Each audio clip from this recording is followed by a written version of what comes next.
Halt. You want to be careful with being hungry, angry, lonely, or tired.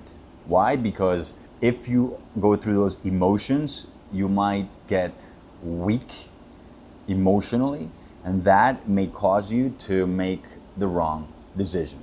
So, for example, halt, hungry.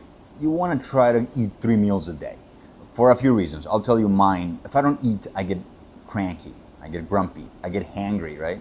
I'm like a baby. If babies don't eat, they cry. Me too.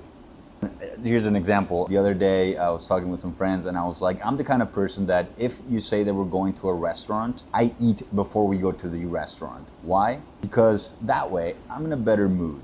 And if for some reason the waiter or waitress is taking forever, I'll be all right about it. If we have to wait for our table, no worries. I'll be in a better emotional state. So eat 3 meals a day, ideally nutritious. If at the beginning you're eating a lot of chocolate or a lot of candy, that's okay. That's okay if you gain a little bit of weight. No worries. First things first. But ideally eat nutritious food, okay? To replenish your organs, to heal, right? To recover, right? So halt, right? Angry. Try not to get angry, especially at the beginning of this journey. Anger is something that a lot of us don't have the luxury of getting, right? Because if we get angry, if I get angry, then I get resentful. If I get resentful, then I feel bad. If I feel badly, then I may want to feel good, and it might make me into making the wrong decision. So I try not to feel angry. If I'm ever having a conversation with someone and things are not going the best way, I may be like, listen, let's talk about this later because I don't think we're going anywhere right now. And it doesn't work all the time, but that's the idea.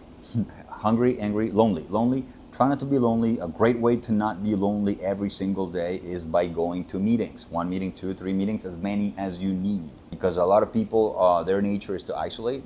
So if that's yours, it tends to be mine. I have to force myself to go to meetings. I have to force myself to fellowship. I have to force myself to all these things that are against my nature in order to not feel lonely. And tired, try to sleep. Sleeping is great because we did a halt, right? Hungry, angry, lonely, tired. For instance, last night I slept for like 10 hours, maybe 12. And you know what? I felt amazing when I woke up. Well, of course, right? It goes to show that if I don't sleep enough hours, sure, I wake up early, yay. The early bird gets the worm, but if the bird is angry and depressed and anxious and cranky, then he's not gonna get any worms. He's gonna get in trouble. So try to set your schedule so that you can sleep at least 6 to 8 hours a day, and keep an eye on that. If you're working a lot, know that it might be a good idea to take it easy, at least at the beginning of your journey, because if you get too tired, then you might be like, this is not working for me. You might make the wrong decision.